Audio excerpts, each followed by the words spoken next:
kayak diobatin gitu, baru dia megang saya Pak Ustadz. Megangnya juga cuman katanya banyak yang terkunci gitu kata dia. Dia cuma buka-buka kuncian, kata dia tuh ini tuh karena udah lama kata dia jadinya tuh dia tuh mau kamu diruqyah, saya kan pernah diruqyah juga udah 3 kali. Mau udah diruqyah itu tuh nggak bisa karena digebuk-gebuk itu ibarat kata ruqyah itu kan digebuk-gebuk doang kan gitu ya. Apa? Emang iya di ruqyah harus digebuk-gebuk? Iya kaki saya pakai rotan. Astagfirullahaladzim. Iya dipukul pakai rotan gitu.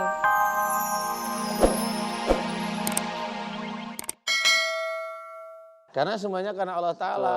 Ibu pakai jilbab hijau, jilbab pink, jilbab kuning. Apa ini? Ini jilbab apa namanya? Krem ya? Krem. Nah, itu harus pakai. Saya pakai jilbab ini karena Allah Ta'ala. Iya, mah harus seperti itu. Apapun harus karena Allah, termasuk membenci dan juga mencinta. Iya, Dan benci cinta memang seperti dua sisi mata uang yang berdampingan ya. Iya. Teringat kita dengan salah satu ibu sini yang curhat katanya umur anaknya sudah 28 tahun tapi belum sholat juga. Dia benci sama anaknya tapi karena kecintanya juga mendoakan anaknya supaya bisa sholat kembali. Itulah benci dan cinta semuanya karena Allah ya. Iya, karena Allah. Tapi ibu dulu bukan karena Allah dulu. Karena kesurupan juga masalahnya. Jadi bencinya duniawi, jadi kesurupan akhirnya ya. Tapi akhirnya kita berikan faham. Nah, Akhirnya kecintaan dan kebencian pun karena Ya, Allah karena juga ya. Allah. Dan saya yakin kalau pemirsa di rumah sih cinta acara ini juga karena Allah. Mudah-mudahan jangan kemana-mana, tetap di sini ya. Tetap bersama kami di Siraman Kolbu. Sejukkan hati. Tambah senyum makin cantik dan manis ya. Kita mulai Ustadz. Tarik, Mas. Tarik. Bismillahirrahmanirrahim. Silakan Ibu. Mbak.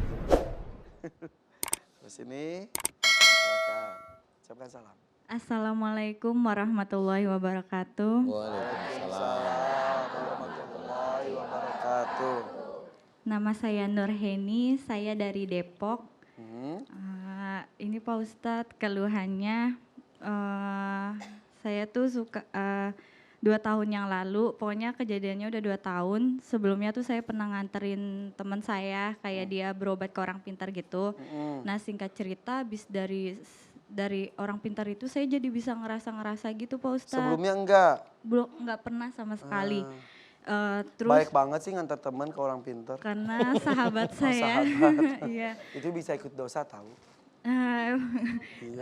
Sebenarnya sih nggak dia yang minta, dia disuruh sama temennya lagi gitu karena emang mau diobatin gitu.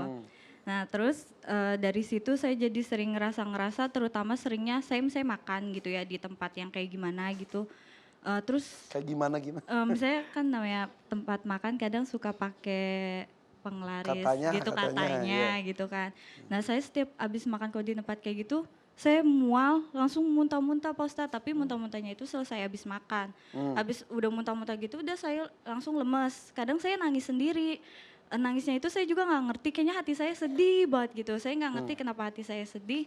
Itu muntah dan efeknya itu langsung saat itu juga. Langsung saat itu juga. Di Jadi tempat itu juga. saya buru-buru pasti langsung keluar kalau Berarti udah. tahu kalau di situ ada apa-apanya gitu. Terkadang saya langsung kebayang gini, nggak ngerti juga ya, kebayangnya langsung misalnya di tempat nasinya atau di tempat wastafelnya kayak gitu. Nah terus kalau misalnya kayak di rumah nih pas habis kejadian kayak gitu, kadang kalau lagi pikiran mumet atau kayak gimana, kadang sering barang jatuh sendiri. Ya saya kaget kadang karena udah biasa, saya mikirnya gini aja. Kadang suka ngomel sendiri aja, ya elah rese banget sih. Jatuh-jatuh sendiri gitu kadang suka kesel juga. Dan itu semua kejadian setelah berkunjung. Nah itu langsung berurutan. Nah terus setiap saya misalnya ketemu sama orang yang sakit nih Pak Ustadz. Ataupun sakit kena gangguan atau apa gitu ya, berefeknya tuh ke saya. Kadang bisa sampai saya tuh kesurupan setengah sadar itu bisa sampai 5 jam. Alah, 6 jam. mana durasi Iya. kita cuma 1,5 Kayak jam naik ini kereta gimana? dong. Kayak gitu itu kalau misalnya, tapi kalau nggak ketemu sama orang yang nggak gimana saya biasa aja. Terus akhirnya saya berobat kan ke orang Pak Ustadz sih bilangnya katanya. Nah saya berobat ke sana, awalnya sih katanya dia nggak mau megang saya dulu karena yang di saya itu katanya udah marah kata dia gitu kan. Terus saya sempat nanya emang kenapa sih Pak Ustadz yang di saya itu kenapa katanya. Sebenarnya sih dulunya itu dia tuh merhatiin jauh misalnya jinnya ini. Cuman karena ada energi yang di kamu itu negatif, dan kamu datang waktu itu nganterin teman kamu yang ngobatin itu juga sifatnya negatif, bentroklah dia katanya.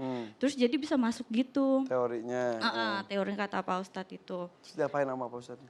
Enggak dia apa-apain, awalnya cuma dikasih air aja sih sama dia. Terus Contreng, terus sama dikasih air buat mandi. Dikasih Buat mandi juga? Iya. Oke. Nah kalau yang Contreng, air untuk iya. mandi negatif atau positif nggak tanya sama Pak Ustadz? Kenapa? Negatif. Yang dikasih air untuk mandi negatif. Enggak tahu, nggak dibilangin, dia cuma bilang suruh kasih air nanti mandiin, terus tapi ditemenin, waktu itu ditemenin sama bibi saya pas lagi nemenin saya mandi, bibi saya yang jatuh tiba-tiba. Kepleset? Enggak, Oh, dia maaf. kayak ditabrak gitu katanya. Berasanya. Akhirnya yang di saya itu katanya ke dia Pak Ustadz, katanya pala dia mumet, nggak Kata tahu siapa kenapa. itu tuh? Bibi saya. Dan mumetnya itu yang saya rasain, mumet, kok hati kayak sedih ya. Itu yang saya rasain. Nah, saya biasa aja. Pas itu kan saya bingung ya, cuma berduaan doang di situ. Akhirnya saya nelpon yang saya datang itu ke Ustadz itu, kata dia suruh moto bibi saya, terus bibi saya diobatin dari jauh. Bibi kamu lagi jatuh mau foto? Enggak, saya enggak, motonya iya. dari jauh pas Gian udah Kirain tetangga-tetangga. bibi kamu lagi terpleset. Sebentar Ustadz, cekrek gitu. Tetangga-tetangga dateng gitu udah pokoknya buat nolongin bibi saya. Kalau saya emang nggak bisa ke bibi saya, kayak ketahan gitu Iya, terus pokoknya. katanya betul katanya. Nah terus bibi saya dikasih lihat itu udah sosok yang ada di diri saya itu Pak Ustadz. Katanya bentuknya putih, pakai jubah putih, kerucut gitu, mukanya setengah. Kerucut. Dia bilang lihat kayak gitu. Nah kedua kali kan saya datang lagi kan ke Pak Ustadz yang itu ya. Ke itu lagi. Contreng. Nah terus karena saya mau nikah waktu itu, iya. jadi apa sih namanya, saya masih begini gitu karena ketemu sama calon kakak ipar saya, dia ada gangguan juga, jadi berefeknya ke saya. Nah pas habis lamaran itu dari jam 5 sore sampai setengah 1 malam saya kesurupan setengah sadar. Ya Allah. Karena saya mau beberapa hari, seminggu lagi saya mau nikah, jadi ya makanya saya datang lagi ke Ustadz itu, jadi itu sama dia kayak diobatin gitu, baru dia megang saya Pak Ustadz. Megangnya juga cuman katanya banyak yang terkunci gitu kata dia. Dia cuma buka-buka kuncian, kata dia tuh ini tuh karena udah lama, kata dia jadinya tuh dia tuh mau kamu diruqyah, saya kan pernah diruqyah juga udah 3 kali. Mau udah diruqyah itu tuh nggak bisa karena digebuk-gebuk itu, ibarat kata ruqyah itu kan digebuk-gebuk doang kan gitu ya. Apa? Emang iya diruqyah harus digebuk-gebuk? Iya kaki saya pakai rotan. Astagfirullahaladzim. Iya, dipukul pakai rotan gitu. Ya, saya cuman Pelan-pelan mukulnya ya. Digebuk mungkin pakai- menurut Ibu-ibu sini. Nggak kedengeran. Digebuk mungkin pakai rotan. mungkin menurut ustadznya pelan, tapi menurut saya itu sakit banget. Iya. Padahal mah dia kelihatannya nggak kenceng gitu, tapi menurut saya itu sakit banget. Iya. Sakit banget ya. Saya sih sempet kadang kayak setengah sadar, cuman kalau lagi sadar yang gini, kok kayak gitu ya tadi gitu aja sih maksudnya. Oke, terus yang pas mau menikah ketemu saat itu terus diapain? Itu dikasih minum lagi sama dikasih air lagi buat mandi sih. Dilakuin lagi? Iya. Sama bibi lagi? Enggak, akhirnya Bibinya nggak mau kapok. Bibinya kapok. Iya betul. Naik aja sendiri kata si Iya. bibi. akhirnya sama Sama orang orang di yang rumah. belum pernah Enggak, kerasa orang gitu, rumah jadi orang rumah sama orang rumah akhirnya. Ya udah akhirnya mual-mual aja sih kalau misalnya kayak Oke, gitu. akhirnya menikah. Iya, alhamdulillah gitu. Setelah menikah masih Nah setelah menikah ini baru deh tuh suami saya nggak nonton siraman kolbu. Nah setiap kalau live Pak Ustadz, tapi setiap kalau Pak Ustadz nyuruh doakan ya yang di rumah atau itu baru berefek ke saya gitu. Efeknya Berarti saya apa? mikir mual saya Pak Ustadz, habis selesai mual Pak Ustadz udah selesai doa, baru saya udah lemas udah gitu aja sih. suaminya ada? Ada. Coba mana-mana. Wih, suaminya. Udah kasih mikrofon, udah sini. Suaminya gini-gini pengen dipanggil. Pas panggil yes, alhamdulillah. Betul seperti itu katanya. Iya betul. Oh, sudah berapa lama menikahnya? Baru 2 bulan. 2 bulan. Cie. Selama 2 bulan ini pernah kesurupan? Kesurupan sih belum, kalau habis nikah ini mah belum. Oh, Cuma gitu. Sebelumnya pernah. Sebelumnya pas lagi dekat tahu pernah kesurupan gitu. Ya emang itu pengen nikah kali. Oke Ustadz, apakah benar ada satu momen tertentu yang membuat seseorang bisa lebih sensitif atau seseorang bisa tiba-tiba bisa melihat? Bisa ya, karena si ustadznya tadi agak pintar menurut saya. Karena selama ini yang saya Bukan orang ketahui, pintar ya, orang agak pintar. agak pintar maksudnya daripada yang lain ini agak paham. Ada benernya. Iya, ada benernya. Karena memang kalau saya menceritakan ilmu itu negatif positif itu enggak. Jadi itu kalau negatif positif saya tetap enggak. Itu hanya karangan orang aja kalau ilmunya dia merasanya positif.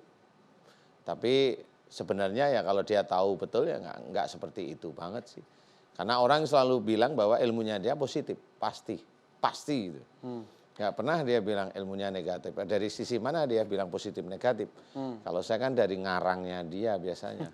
Kalau saya dari sisi syariat. Oke. Ya, Ada jadi beberapa yang benarnya apa saja Ustaz? benarnya salah satunya adalah pada waktu Mbak siapa sih namanya? Nurheni. Mbak Nurheni itu ke orang pintar itu bereaksi karena memang di situ ilmu dari keturunannya sebelumnya Mbak Nurheni itu memang nggak cocok dengan ilmunya orang pintar. Itu biasanya dia bereaksi itu hal normal seperti itu. Biasanya kan nggak nyambung antara ilmu itu dengan ilmu itu nggak nyambung.